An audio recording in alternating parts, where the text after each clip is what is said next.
We're aboard the French Navy frigate Duplex, stationed in the Straits of Bab el-Mandeb, the gateway of tears between the Red Sea and the Indian Ocean. One of the most essential officers on board is the sonar analyst. That's a commercial ship's screw that you can hear. Behind that, those are the individual blades turning. Although the sonar analysis role remains largely unknown to the general public, it's one of the most vital in the Navy. On board, they're called the Oreilles d'Or, the golden ears. Their role: listen to the huge variety of sounds in the ocean's depths and identify whales, sharks, and above all, enemy ships. Using sound alone, the sonar analyst can recognize individual motors and calculate the position, speed, and bearing.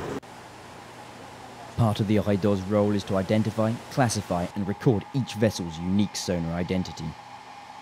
This information is then stored in the Navy's database, which is one of the military's most closely guarded secrets.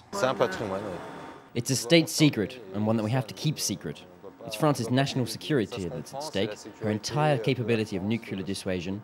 We have to protect our national interests. The sonar analyst's role on board is essential. They allow the ship to anticipate any potential threats and to defend itself before being attacked. At sea, the fleet is most vulnerable to enemy submarines, hidden beneath the waves. To help them perform their vital task, the sonar analysts rely on a range of high-tech equipment.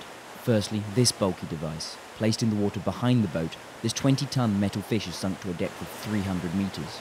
It emits and receives sound waves, which allow it to detect and locate any ships and submarines in the vicinity. To keep their stealthy profile, the submarines also use this giant microphone, a flute in naval jargon, that is dragged behind the sub and picks up and amplifies even the tiniest noise. We're now aboard the Casabianca, one of France's 6 nuclear-powered subs. Highly protective of its secrets, this is the first time that the French Navy has allowed a TV crew to film its Oreilles d'Or at work. What we end up hearing is mostly commercial shipping and various biological sources like whales. Our primary goal is finding and identifying submarines. After all, that's our principal threat. In this type of zone, it's no secret. We know that accompanying the surface vessels, especially American aircraft carriers, there's bound to be a submarine underneath. The world beneath the waves is far from silent, and the sonar analyst's role is tense and fraught. Every sound could hide a threat to the French fleet. The responsibility on these officers' shoulders is immense. The decision to launch a torpedo comes down to their judgment. From the surface, submarines are to all intents and purposes undetectable. It's their strategic advantage, and it's a big help in this naval game of cat and mouse.